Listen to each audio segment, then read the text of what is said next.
Hey y'all, this is your girl Linda. This is Kathy. And this is Jazz. And you have tuned into another episode of A Potent Dose of 3. So in today's episode, we will be talking about domestic violence and want to give a little trigger warning before starting this episode. So before we start the episode, here are some quick facts about domestic violence. On average, nearly 20 people per minute are physically abused by an intimate partner in the United States. This equates to more than 10 million people annually. Women are disproportionately affected by domestic violence, with 1 in 3 women and 1 in 4 men having experienced some form of physical violence by an intimate partner. Unfortunately, many cases of domestic violence go unreported. It's estimated that only about 1/3 of domestic violent cases are reported to law enforcement. Additionally, having a gun in the household will increase homicide by 500%. Also, domestic violence is correlated with increased rates of depression and suicidal behavior. And women with disabilities experience a 40% greater risk of partner violence. Today we have an extra dose who works as a domestic violence case manager. She'll be talking about what she does and give some resources. So let's get into it. Let's go.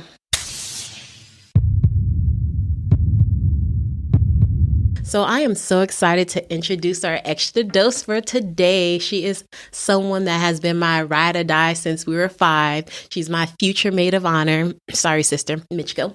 And she's the future mother of my future kids whenever I have some. Can you please introduce yourself? Hi, everybody. My name is Vanessa. Hi, Vane. Hey, Vane. Hi, y'all. How are you doing today? I'm doing good. I'm excited to be here. Are you nervous? I am. Your voice is changing. You know what? A little Don't bit. worry. They say the same thing about me. They're like, you're faking it. You're fake. With your fake voice, your presenter voice. Presenting, And I'm like, you know what? Leave me alone. Like, you don't understand No. the pain. Sure. It's just- I'm it happens. excited Yeah. and super nervous. I don't want to mess this up, but You're not going to No, mess it you're up. good. but I'm Just be really yourself. excited to be here. So thank you. Of course. We're actually really excited to have you too, as you can Yes. tell. So I guess to start off on a little lighter note, let's give the listeners, a little backstory of how we know each other. I went to school with both of you guys. I've known you since I was, 5? Kindergarten. Kindergarten was where we first met. Yeah. I don't know anything. We were little. That's all I know. We were little. I know our parents know each other, right, Mana? Right. And your dad calls us daughters. Yes. He just want to be nice by calling y'all two daughter because he knows I'm his real The real one. Linda claims she's the number one daughter. The favorite of them all. What about you, Linda? I forgot what story I was going to say. What about you, Kathy?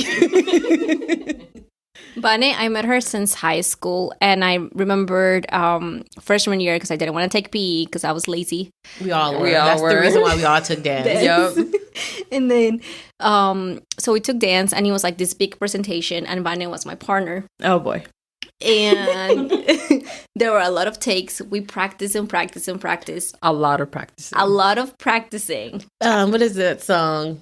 The song. Suavemente. Suavemente. It was Suavemente, yes. And then the timing, because it was like time, we were switched. Like the timing had to be down. Yes. And the dance involved some chairs. Yeah. And then before like the performance, it was fine. She did great. I had it down, y'all. Yes. Really? She had it down. Then that night, when the performance hit, Of course. so there was a chair which I have to go around, and then she was gonna go in front, and I was behind, and she's supposed to kick it, but she had to wait for me to move Out the way. bruh. I feel like I'm telling you, we reliving are this. freshmen, and seniors were. It was embarrassing. It was Parents, embarrassing. Everybody was there. Families. Families. Well, my parents were never in my performances. Mine wasn't but- there either. It's okay. Yeah, Mine most likely wasn't there either. Yeah. but we were there for each other. What a Right. ride or die. So wait, what happened? So then she kicked the chair and he hit me. Oh, so backtrack. You guys know I started my freshman year with like crutches and like a neck brace and everything. So I was like already healed. You're recovering. I was you good. already I recovered? had Okay. just. And right when she like hit the chair with all her force, fucking hit me in Because the those knee. legs heavy. Dude. Yo, I do kick pretty hard. Yeah. And then like I'm walking and the chair hit me right on the knee, dude. You And know, I'm on my trying to like defense- smile. but it hurt. You can't break C. Like, No. you have to keep In going. my defense, she just happened to move slow. No, her timing was off. You sounds like you I'm weren't not on gonna beat. lie. I I wasn't. believe you, Kathy. Like, I don't think I really was on beat. I was just so nervous. I swear, when I kept saying a lot of practice, we did practice so much and I had Every it day. down, but I saw people staring and I think that's where I freaked out. Yeah, and I think what like messed us up, it was that we were right on the front. Right and in I the think front. right when she like, the dance started, like she could Saw really see everybody. everybody. And I think that's when. That would freak me out too, though. Did you have a bruise? Hell yeah, dude! I was limping after Oh, the I don't dance. remember that. Yeah, I was. Did you like, ever show me the bruise? Or you were just like, forget She you, was just Vanessa? Yeah, because right after, like, it just got swollen. Like, my knee it got was swollen. bad. Damn, And I was Damn. I did not know this, okay? I didn't know it was that bad. Oh, God. On a lighter note, like I said, Vanessa has been my ride or die since forever. But one thing, speaking of high school, one thing I loved about Vanessa is she was always there for me. So, as you know, like I love playing sports, but I never wanted to, join the sports team on my own. So I begged Vanessa. It's like, please, Vanessa, please don't let me I'm join. not a sports person. No, She's a she's not. girly As you girl. can tell, she can't even dance. She's meant to be going to get pampered, go to the spa, get her nails done. You would think she would be a sports person because she's the only girl in her family. I know. But no, they made her the princess that she is. But anyways, I begged. Yeah, I begged her. I was like, please, Vanessa, like play basketball with me. She joined the basketball team with me. She sat on the bench the whole time, but she joined. I played a few games, okay? But I remember, because I was in the same basketball team with them, and I remember Vanessa's face was like, damn, like, I'm only here for Linda. Like, she just, the first time that, like, when she Yes. started, and then she would just be like, she'll be in uniform, but she'll be like, And the practices, I would too. not. yeah. Because those Indian runs used to kill Oh my us. God. Yo, I actually threw up after the workout. Yeah, so I bet you I were really could not. mad. Yeah. I was That's over a it. good friend, though. Good Yeah. friend. And then Yeah. again, she ended up joining, I think 2 years later, I think senior year, It was our she senior joined year. soccer with me. I was like, please, Vanessa, That's join a really soccer. good Like, we can get ready for prom if you play soccer. You fucking were manipulated. She knew how to win me over. She's like, ooh, prom. I was like, I'm ready. So she ended up joining soccer during practice. We weren't even in the game yet. Oh She was running by herself with the ball. Yeah. She ended up, so she claimed she pulled a muscle in her leg or something. So she was injured. So she couldn't even play soccer. She sat on this. She sat, I think coach put me in for one game and I For kid you 5 not, I minutes. kicked the ball once and he was like, Vanessa, come back out. time to get out. I'm not gonna lie. I believe it. I believe it. She's a real one. She's a real one. Yo, but I think those games, basketball, maybe not soccer, but my brothers were there for basketball watching me play. And I swear they took me to the gym almost all the time at 24 Hour Fitness for the basketball court to teach me. And I think they were very disappointed. Did they give up? No, they kept going. Oh, They okay, would go good. to the games, and when I would make one shot, like I think I made one shot of the whole season. I think I was able to make one shot. Because she went like, Yes. She shot with 2 hands. Our coach was tough. She always made fun of me. Yeah, shout out to Coach Jackie. Wherever Yes, she's and at. Angelique. And remember? Angelique, yeah. I remember it's Angelique. because Vanessa, she even shot like a princess, dude. Oh my God. She would like shot with both her hands, and she would like Kick lift that her, foot back. her foot like, dude, that's funny. But the funny thing is, she doesn't like. Sorry. Until recently, that's when she claimed being like a girly girl. But back in the day, she was saying, "I'm a tomboy." I really thought I was a tomboy, I'm y'all. like, girl, Life. what life? For real. You can even take her ATV. You know what? My life flashed before my eyes in that moment. I'm sorry. We have Okay, to we say this because this is hilarious. Because we about to make our guests go somewhere else. Dude, when you guys sent me the picture, I was rolling for 3 days straight. Yeah, last year was Did it? you ever post it? I didn't because I didn't want to hurt your feelings. I would have not hurt my feelings No, they at all. just told me. They told me. We sent it to people. They sent it No, to I me. know, I know. She flipped over on the ATV. That's what Oh Jasmine my- is. I'm laughing. dying. I was, I thought I was cool. Like, I really thought. Linda was like, do you want me to take a video of you? Oh, like while you're Well, I writing. was doing ATV, so I did one video, and she was like, that's it? Mind you, I thought I was should've stopped going there. Here goes Linda again. It's her fault. It's always Linda's fault. That's what it seems like. And then I was like, no, do it again. And Linda was like, no, it's okay. I can make it work on this video. And I was like, no. Let me go do it. I don't know what I did. I thought I was going super fast. But if you see the video, it looks like I'm going really slow. You're going slow. Dude. And I just turned. And I don't know. Till this day, I think it was more because I was scared and I thought I was going to be able to stop myself by putting my foot down. I think you probably overcorrected. Probably. And I flipped. Yeah. Like, according to Linda, the ATV went over my head. Like, my life really flashed. Okay, that's not eyes. funny that it went over your head. But It's not funny. I'm glad you're safe. But, like, I laughed after I knew you were okay, if that makes any No, better. yes. And that's what real friendship is. You laugh after they're okay. And it wasn't funny, but we had literally just gotten there. Mind you, like 30 minutes.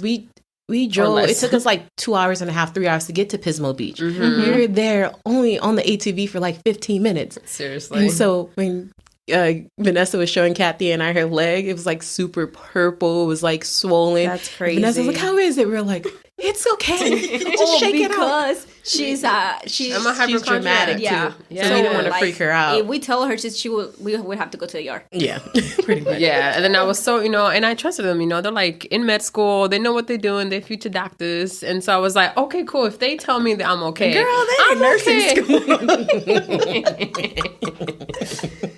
Okay. But yeah, So I'm alive. let's get back on track. Can you tell us a little bit about yourself?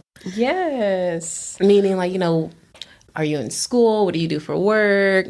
I am in school to do sociology, and I do work, and I am a case manager for a nonprofit organization that helps with families with domestic violence. And yeah, this is I'm doing something that I've always said I wanted to do and always told you guys since I was 15. Like, Yeah, I do remember this is saying something that I've always wanted to do, and I've been very lucky to be able to be in it already. So yeah, it's exciting. It's exciting. It's really tough. And it's sad.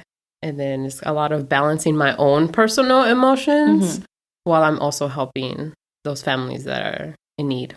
Okay, so we're going to give like a little trigger warning before we start the episode and get more into detail, because that's why you're here for this episode, is just to talk about domestic violence and what you do as a case manager for work. Yeah, and we're also bringing more awareness to domestic violence because it is October and it's Domestic Violence Awareness Month. Yep. So let's go. So you mentioned you work in case management. What does one typically do in case management? Yeah, so I help families who have experienced domestic violence. So I get referrals, and most of the time it's them trying to get back on their feet after they left the situation. I do have cases where, they are in the situation, but they're trying to leave. And so I help them, like, for example, there's people who don't have jobs and don't know how to search for a job. Let's say resources in like shelters if they need to flee, at situations where I give them resources for consultations. Not consultations, but they give money for the crime they have experienced. Got it. Oh, compensation? Compensation. Okay. Yes, I was thank thinking you. of the word too. Yeah. Thank you. Yes. And it's just more of them helping them if they have children. So if they see me if their children's is 5 or less. Okay. And if they need help with enrolling them in school or daycare, I'm mostly that. That also includes food stamps. Okay. So it's a lot. It's a little bit of a lot. Yeah. Okay, maybe we'll go like more deeper. You keep saying they. Like, who exactly is they? Do you just work with women? No. Or? So the reason why I say they, I feel like domestic violence is such, it hits anybody and anyone. I have women, men, those who identify as non-binary, so it's just domestic violence is for everybody. It really hits the unexpected. Okay.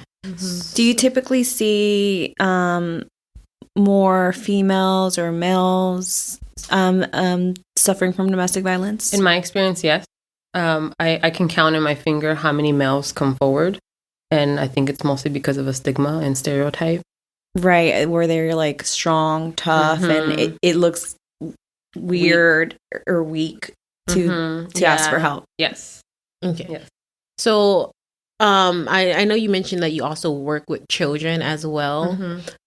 So, when the women, does majority of the women that do seek help, do they have children? Yes. Or For me to work with them, they have to have children. okay, so that's what I wanted to know. I'm Yes. like, can I just be like a woman with no kids and seek your help? No, I would have to, because my position is solely for children, with families with children from 0 to 5. From 0 to 5. Mhm. Okay. And I can see them if they're pregnant as well. Okay.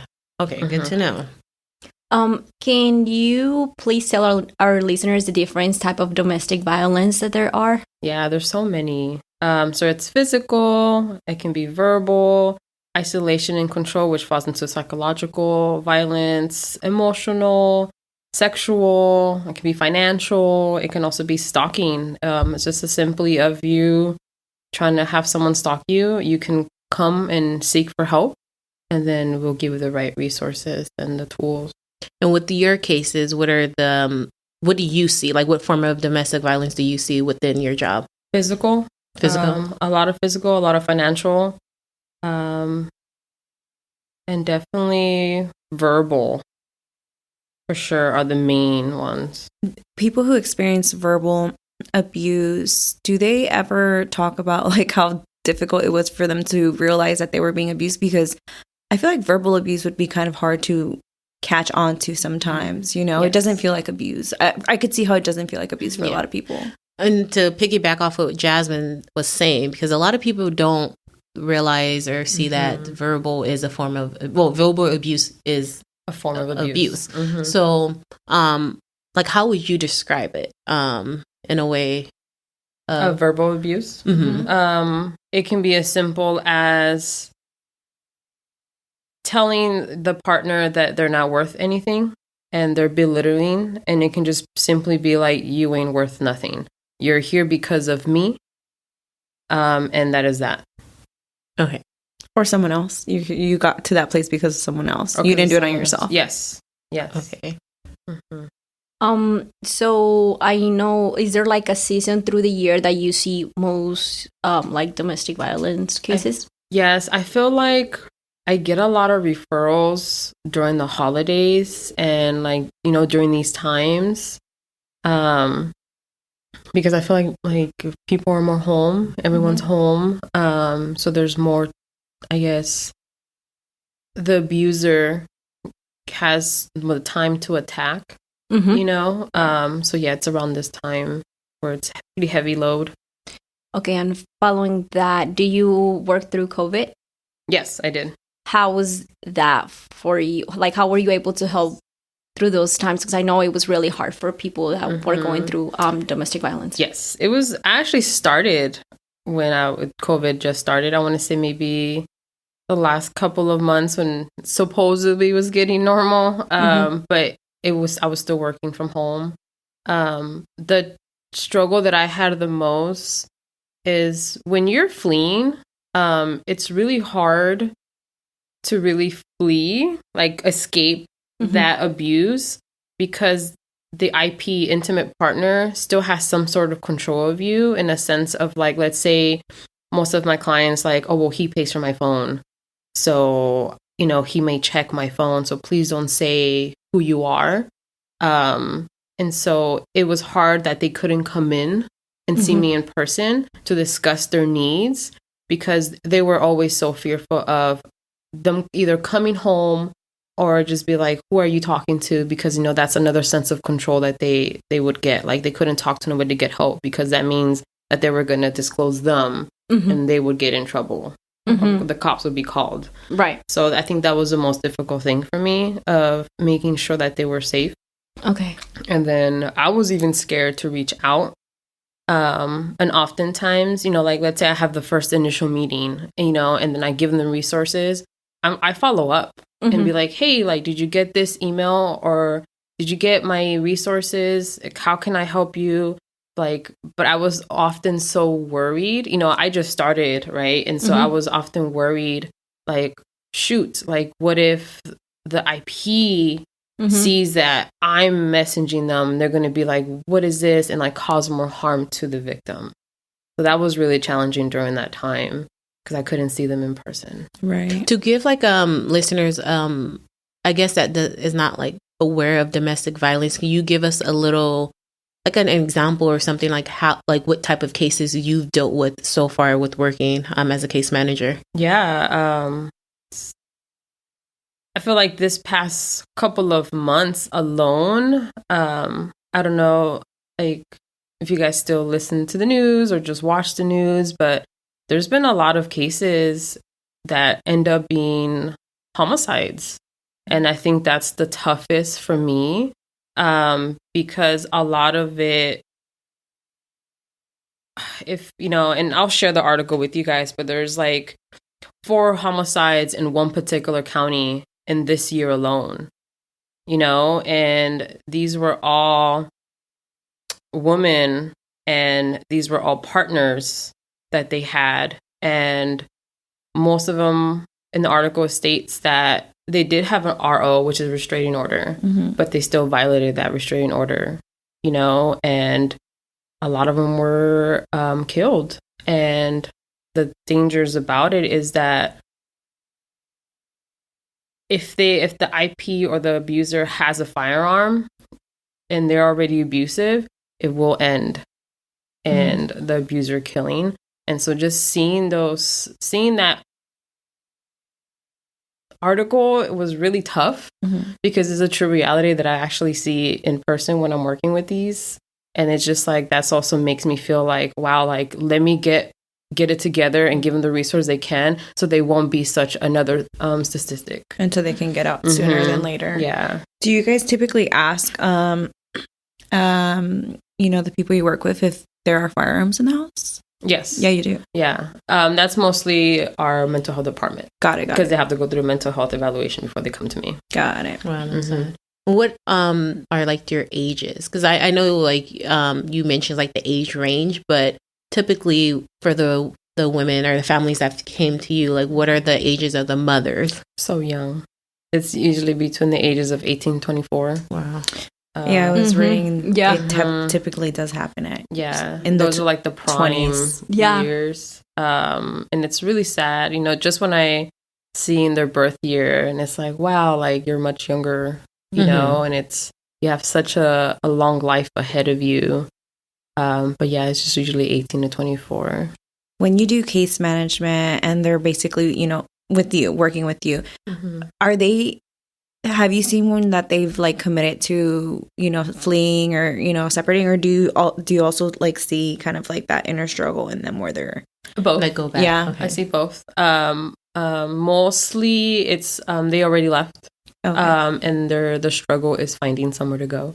And what I could do, because in the particular county, they offer vouchers, hotel vouchers if you're fleeing. You know, you call the hotline and they said that you're in the moment of fleeing, and we'll give them vouchers and they can stay. If a shelter is busy, then that's when the voucher comes in and you can stay in the hotel for a few nights. So how many nights do you do? Like, what is the max amount of time a person can stay at a hotel? At a hotel, I want to say that it's 72 hours, because the hope for that is that a shelter will be available. Have you experienced where a shelter has not come available? Yes, and then that's when I come in and I fight for another vouchers for another 72 hours to give us more time. But for the most often, a shelter opens up pretty quickly and they stay in a shelter, and most shelters give you 30 to 60 days of staying. And once you're in that shelter, there's also other case managers that are more familiar with housing resources. And then from there, they can get like a 2-year residential, you know, stay and more safer community. Okay, nice. So, if someone was in this shelter, are they guaranteed, like once their time is up in the shelter, are they guaranteed for housing? That's the sad part. No.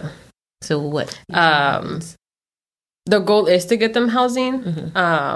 Most of the time, it's hard because housing in general is super high in their wait list. And that is a struggle that I feel like I encounter a lot.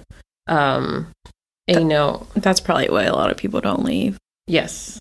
There's barriers and barriers on barriers. And so no matter what route they take, it's pretty difficult. It is. It's very difficult. But, I like to tell them that there's always a light under the tunnel or over at the end of the tunnel. What type of sweet you giving them? It's okay. We got you. There's a light at the end of the tunnel. And I feel like that's what keeps them going. No, and honestly, I can see how rewarding, your job can be. Like, it is. I like to hear once I help them, and I stick through it until I don't stop until they stop communicating with me. I feel like that's the tough part is reaching out and them reaching out as well. I have often encountered where they're like, "Oh, I don't want to bother." I was like, "No, bother me. Like that's my job. Please bother me. Yeah. Come, ask me questions. I'm here to help. And if I don't have the answer, that's something that I struggle with too, of not having the answer all the time. And I have to remember that it's okay. I'm not always gonna have the answer, but I'm gonna find it. Exactly. And that's what I always tell them. I was like, I may not have the answer right now or the resource to give you, but give me a day or two and I will find it, because I don't want to put them more at risk. Right.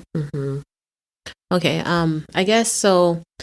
If someone were to call you, because I like you said, you work for a nonprofit, and there's multiple people in different departments that deal with different steps of the process.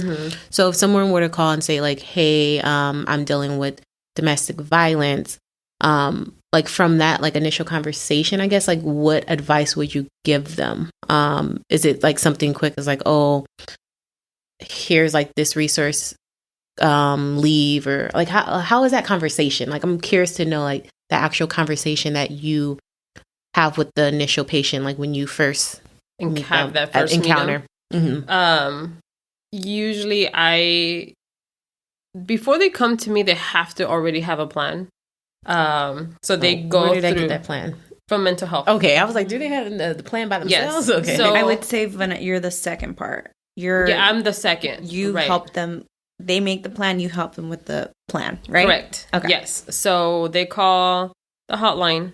If they want to get referred to me, if they just said, I just need help with case management, cool. We'll get you case management, but we need to do an evaluation first with mental health. And before I even get to call them, they need to go through that, finish the assessment, and then they get referred back to me. Because we want to make sure that their mental health is also okay, because this is also a traumatic experience. I'm not a mental health specialist. I'm a case manager. And so I can only provide so much. If I'm talking to the client and they're still with the IP, intimate partner, I will still work with them. And if I would get a call and said, I am leaving, I don't know where to go, and I answer that phone call, that means I'm going to direct them to our housing department and we're going to get you that voucher. Oh, I love that. Because, and that has happened to me a couple times. Okay. Where I automatically have to. And you have to work fast. I have to work really fast. Yeah. Yes. The first call I had, I was really nervous. Was that one of your first calls where you had to work? Not one of my first ones, but it was my first ones I had in the few months that I was there. Gotcha. I was able to get that person housing for her and the baby. That's awesome. That's amazing. And so it was really good. It was a good feeling. But yeah, so that's what I do. Mostly, if I get calls like that, I direct them to the resources immediately. Okay. Yeah. Are you able to give us some hotlines that people can call if they are considering making a plan to leave? Yeah, so there's the National Domestic Violence Hotline. It's 24 hours, all languages, English, Spanish, and 200 plus. And so the number is 800-799-7233. And again, it's 800-799-7233. They do have a texting option if it's not safe for you to call. And you can text START, all caps, to 88788. And that will get you through to someone that can help you in an emergency. Thank you for sharing that resource, honestly. Yeah, you're welcome. I guess I have so many questions I want to ask you, so be prepared. So I know you also work with children. Yes. So I want to know, how does that look like? So when a mother comes with, she has a child, they have to have children. Yes, to see me, yes. To see you. Say a mother comes in for DV, and at the moment she wants to like change, and like there's been evidence that her child has experienced DV as well. How does that work on your end, being like a mandated reporter? I report it. You were reported? Yes. Okay. If there has not been a CPS report already, the first thing I say in the call is that I'm here to help you. Just for you to be aware, I'm also a mandated reporter. So if there's anything that's said and that needs to be reported, I will let you know, and I will have to report. And above all of that, this is all confidential, but except in those type of areas where I need to report something. And so they understand. And so, yeah, I have to report it. I have to report a CPS. Yeah. What resources do you offer for children that you work with? If they are the ones that have experience, and there's no CPS report because it's never been reported, and I'm not aware of it, so to report, we do offer therapy for them, and so I refer them to therapy. If they have Medi-Cal, I look for a provider that can give them therapy, and let's say if they were the main ones who were hit, then I would have them get evaluated through Medi-Cal and medical, see if they're okay and there's no trauma, but mostly just therapy and make sure they're okay to get through that. Yeah, and therapy really will help with a lot. It will. And oftentimes it's great if both parent and child do group therapy. That makes sense. While they're also getting their individual.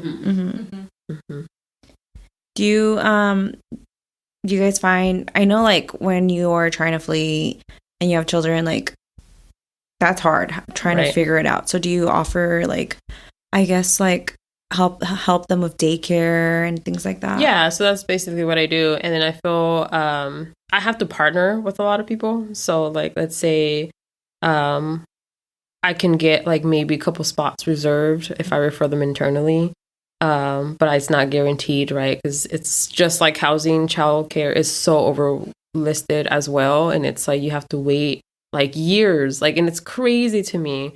And I wish I had some type of power that I can change that, for housing and childcare and just other resources. Especially now, right? Because I was hearing that childcare is becoming one of the most expensive things in America right now. It's crazy. It's ridiculous. It's crazy. It's so crazy. So in Alameda County, there is a program called 4Cs.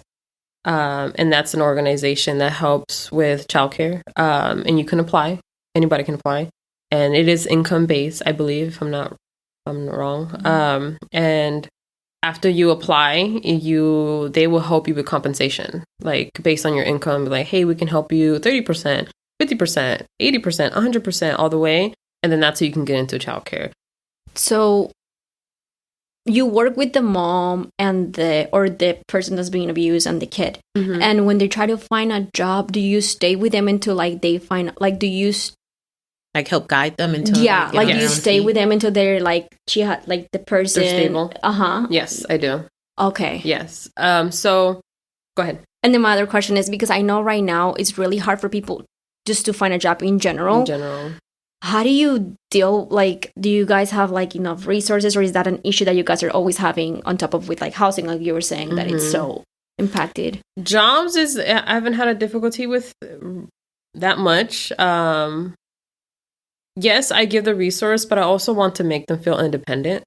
Okay. I don't want to, as a case manager, I should say, my job is to help them through their difficulties, but I also want them to be independent. And so I will give them the resource, like, say, for example, Indeed. I'm like, hey, you're looking for an office job? I'm going to show you the website, and this is how you search a job, you know, and this is how you look and apply. Yes. And what about, because I know sometimes people that are in these situations, they are like stay-at-home moms and they don't have like no education. So therefore, to find a job, there's no experience, there's no skills. Do you guys give them like any resources like where they could do like courses or certifications? So that's job training and vocational training, all that stuff. Yes, I got all the resources for that. What about if they're technologically illiterate? Like, because I know navigating computers could be very difficult for a lot of people. So what about that? And that's crazy that you said that because unfortunately, a lot of the families that I help, they're not from here. And so they depend on this partner to do everything for them, right? And so it's like a fresh new start. So like starting from ground zero. Yes. Yeah. You know, they never worked in their life. They don't know how it is out there. But their willpower is so strong. And they're like, but I'm going to figure it out. And they figure it out, you know? And it's like makes me so proud of them. But yeah, so like, let's say, for example, like right now, colleges are free. Mm-hmm. If they're willing to go to college, I'm going to help you through that process and we're going to get it together. I love it. I love it. But yes. And then another question. Go ahead.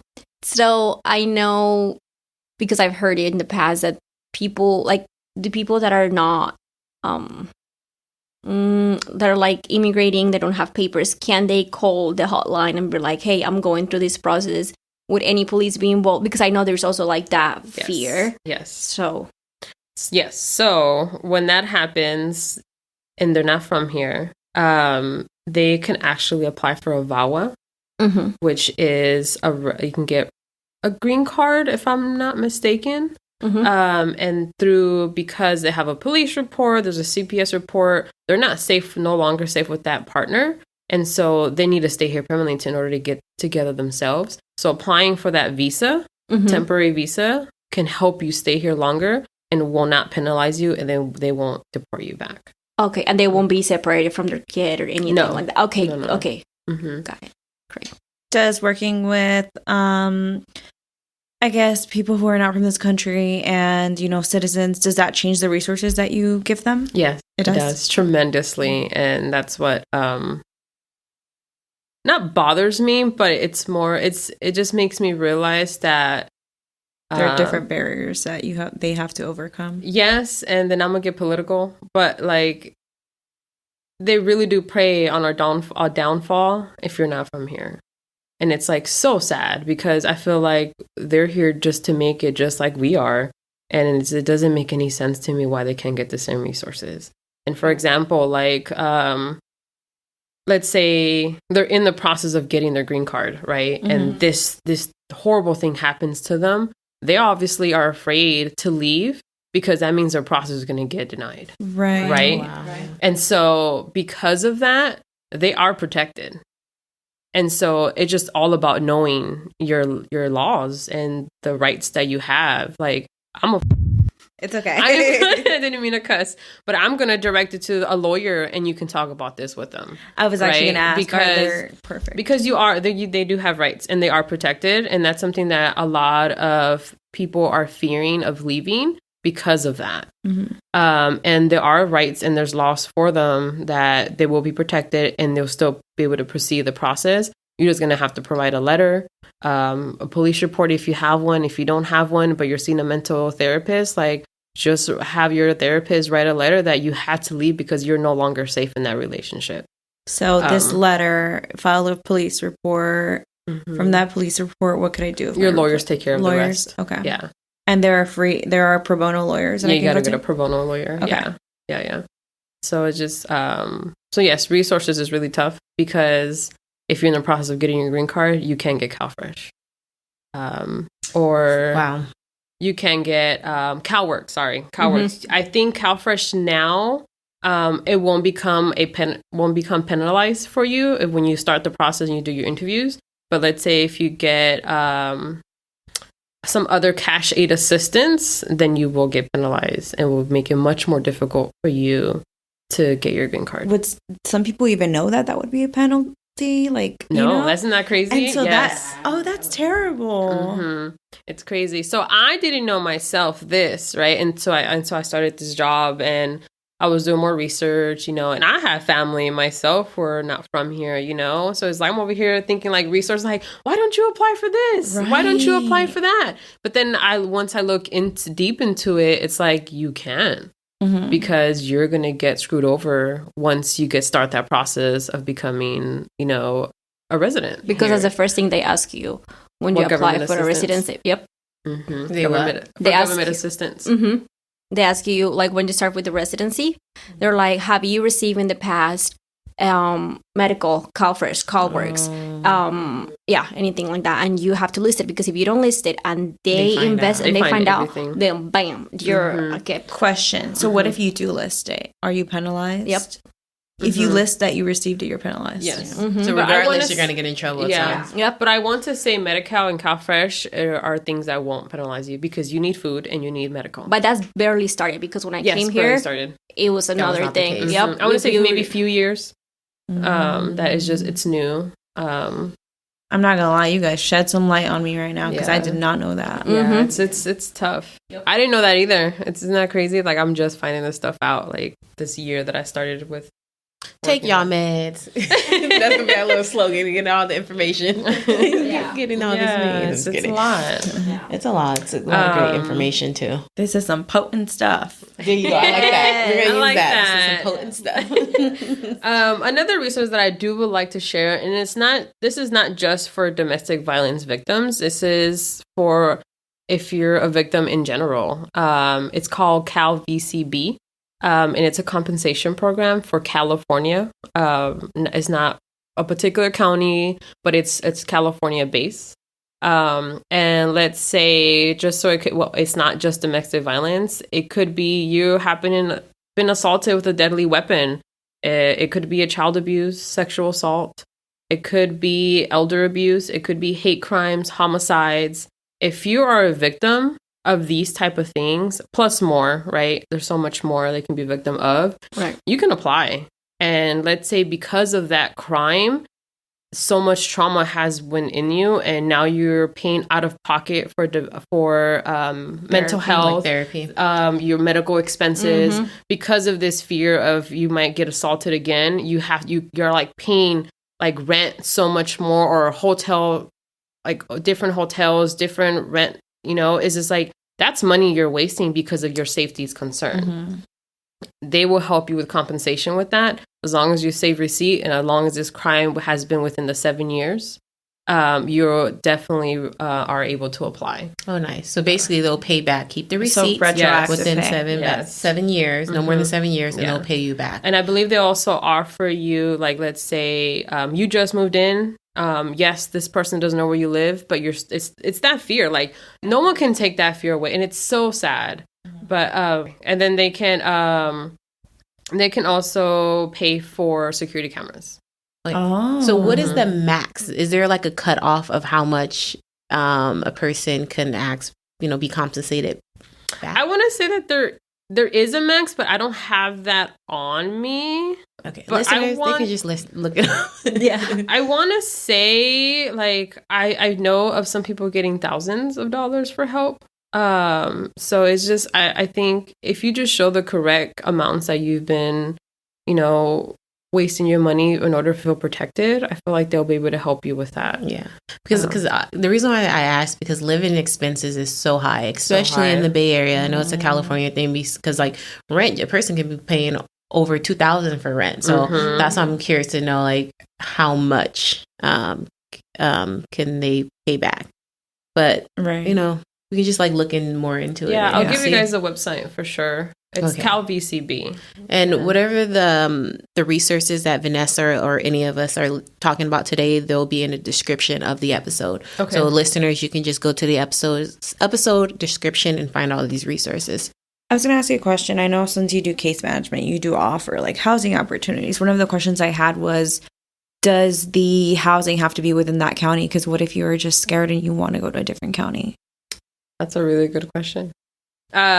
Because for example, that does happen a lot. I know, yeah. A lot. I figured. And I would want to move. They flee out of the county. Yeah. Every county has a different restriction. Let's say, for example, you have all your resources in that one county, and you flee, but you're still getting help from those resources, and you try to come back because their resources are gone. And that's the best place to get the resources at.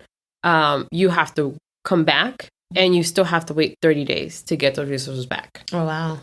You can't just be like, crazy. oh, I'm back. But, you know, and there has to be some type of form that says reasons why you left. I mean, it's pretty obvious, but yes. Yeah. And then, so if, for example, if you have court in that county and you just don't feel safe, you can leave. You just have to go in that county to go through your court because it happened in that county. Right. That makes sense. I feel like it's... But yeah, it makes it tricky, honestly. A lot of things make it stuff like this very tricky where it's like we said earlier, it makes it a person, it's harder for them to leave because of like the barriers. Yeah. So many barriers. But I do imagine how this must have gone for people who, when case management wasn't even a thing. Right. Do you know what I mean? Like, yes, there are a lot of barriers, but I think what you're doing for everyone, and like just being able to help them navigate there's many resources, is hard. And so you being able to provide that person with their specific resources that will best suit them makes a difference and already takes a load off of them. Exactly. It makes that part of their life easier because I didn't know about half of the stuff you mentioned today. Yeah, no, there's definitely a lot, and there's definitely a lot of research that one has to do. But it's there for sure. They're there. It just, you got to find them. And, you know, I wish they were more publicized, you know, and more out there. Well, what do you think we're doing, honey? But yeah, at the end of the day, the more that I provide, the better. Yeah. The more options. But to answer your question about housing, if they don't want to be in the county anymore, I will help them get out the county. Right. Will you help them connect with like a case manager in a different county? There's a lot of organizations. Yeah, that's what I was going to say. In different counties. It's just my job to look for them, you know? So like if they go to a particular county, I'm like, you want to go? I'm sorry, I can't be your case manager anymore. But let me find another case manager in that county or another organization. And then maybe I'll connect you. And then we move forward from that. And one thing that we're lucky, like this generation, is that, like I always say, social media and like the internet. It just takes like one search, because that's what I did. I wanted to do a little research before coming on this episode. Did a one search and it listed out so many different resources for domestic violence and information too. Yeah, like it's a lot. It's a lot. There's support groups and stuff on Facebook. Like there's a support group probably pretty much any and everywhere. So thank goodness we have social media and like the internet. So I want to know a little bit more about you and how you deal with these cases, especially the really, really triggering ones where it just probably has like a mental impact on you. Like, so thinking back on like a case and how it made you feel. What did you do? And like, how did that affect your mental state? This past months, weeks have been really hard. And it's because it involved a child. But yeah, I feel like finding my own therapist is definitely a number one in my priority. I did have one, but I lost contact with that one. But definitely having my own therapist would be very helpful. And just reminding myself that I can only do so much. Exactly. And reminding myself that I did what they asked me to do in terms of help, and I give them the resources. At the end of the day, it is up to them if they want to apply. And just remembering that to do little things that I love, because it is tough. Like, and it is. I'm not gonna lie to you. I log off and I'm like, oh my God. Like, I know you're still thinking about like, it. I really am, you know, and let's say I read my email about a certain case, and I'm very like, I'm not even logged on yet, right? Like to start working. And I'm like, oh, okay, this resource can be helpful for this, you know? Like, Vanessa, why are you thinking about this right now? You're not even in work right now. Like, you know, so it's just like boundaries. I have to set myself a lot of boundaries, and I'm just happy that I have a work phone that I can hide, you know, when I'm not working. I mean, honestly, the thing about that though, it's like, to me, it's like you saying this is how I feel. That's a good thing in the sense that I can tell you love what you do. Do you know what I mean? Yeah. But also, exactly what you said, like, you need to put boundaries up. So I think you're in a good spot because you love what you do, you don't hate it, and then you also are trying to be good to yourself by saying, hey, I did what I could. I need to set boundaries. Therapy, yes. Definitely, 100%. Huh, Kathy? Go back to that.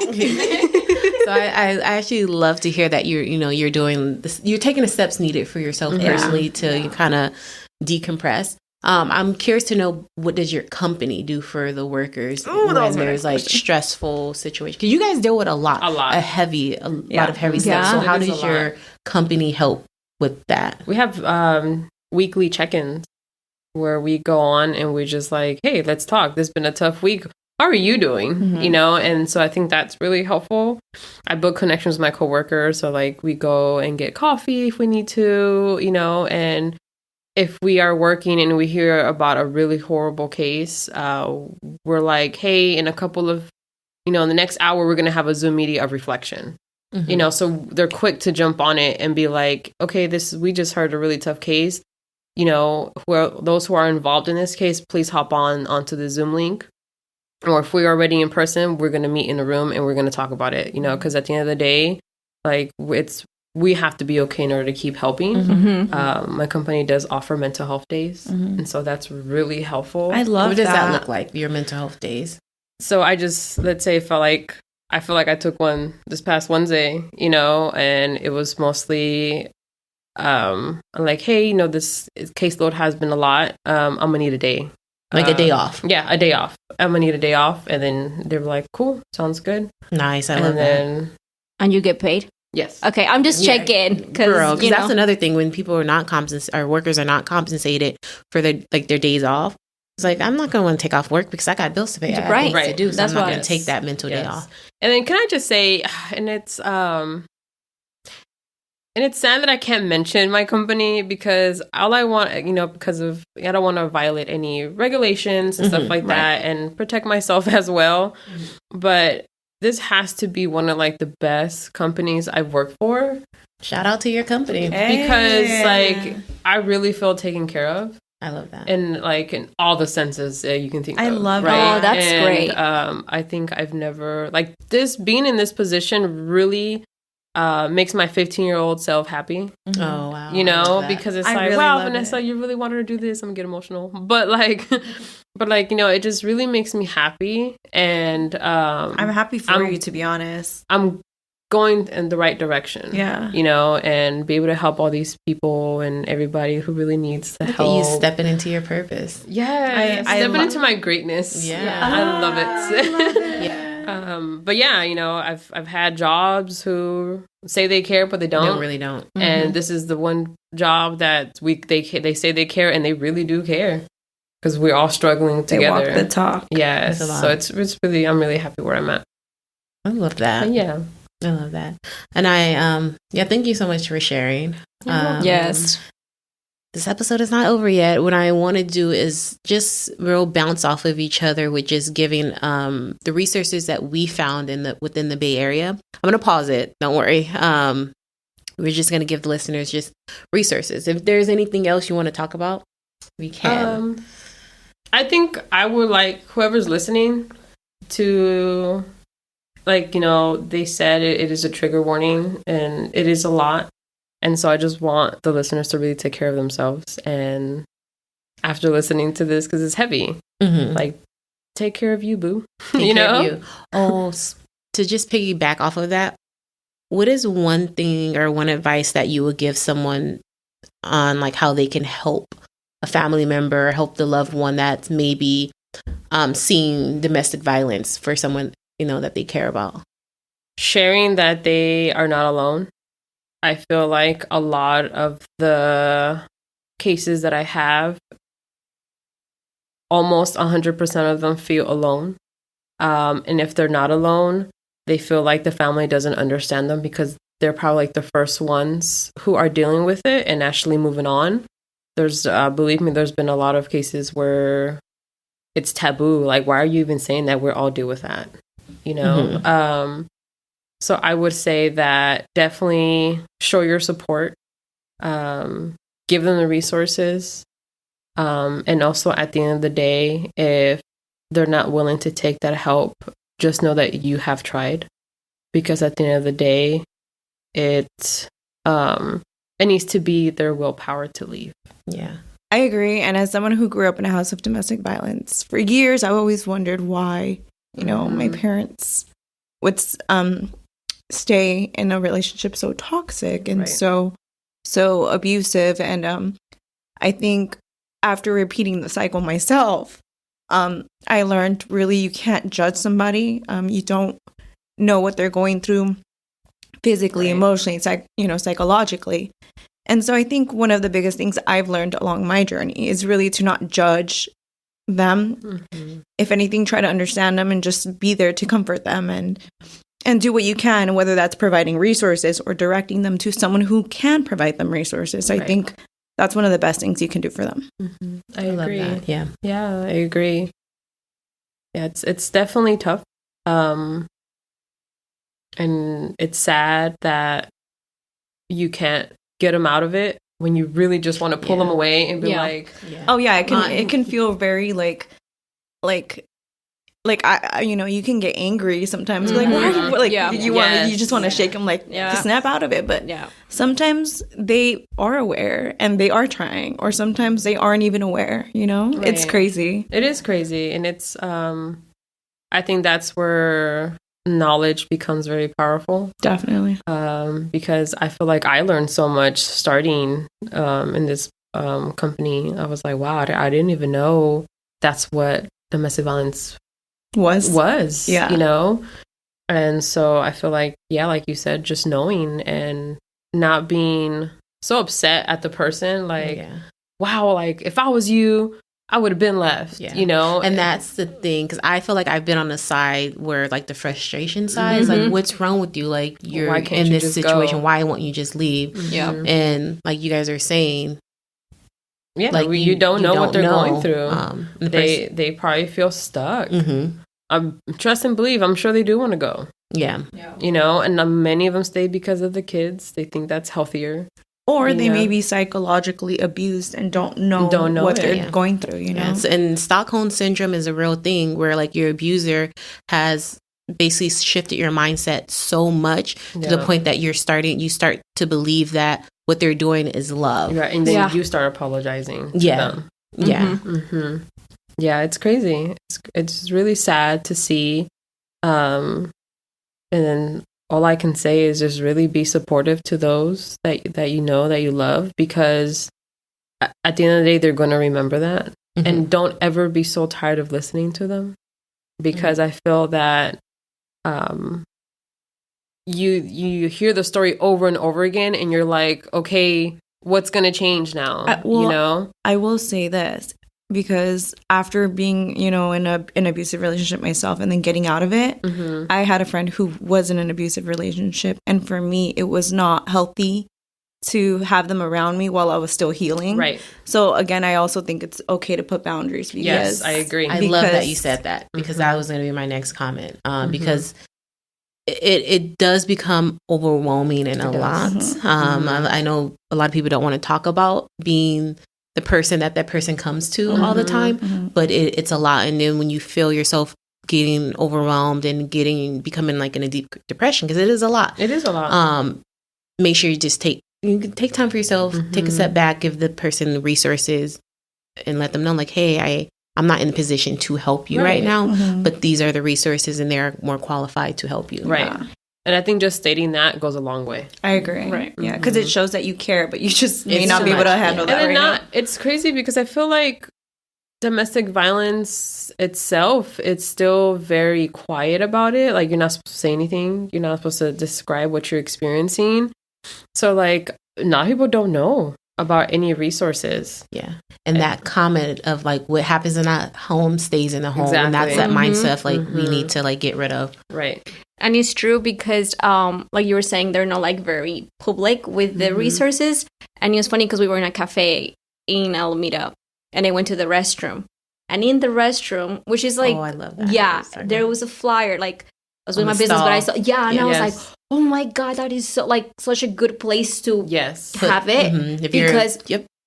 Because as a woman or as like a male, you could see and you're like, oh, okay, that's the number. Because if they put it like So and, like, visible. Yeah, so visible. People are like not gonna. They probably won't want to like read it. But if you're in the bathroom, nobody's gonna know. Shame, there's fear, there's so much that goes with it. But then, so I really like that. Yeah, I always get happy when I see those little signs. Yes, I do too. I get so happy. I was like, because I remember I was like, I got out and I was like, Linda, guess what I found in the bathroom? And I was like really happy because I was like, people need these resources. They do. So because you just never know. Some people do battle these things silently. Yeah. And so seeing, like you said, seeing them in the bathroom and see it anywhere, it's like, to them, it's like a breath of fresh air. Like, oh my God, there's somebody out there who can help.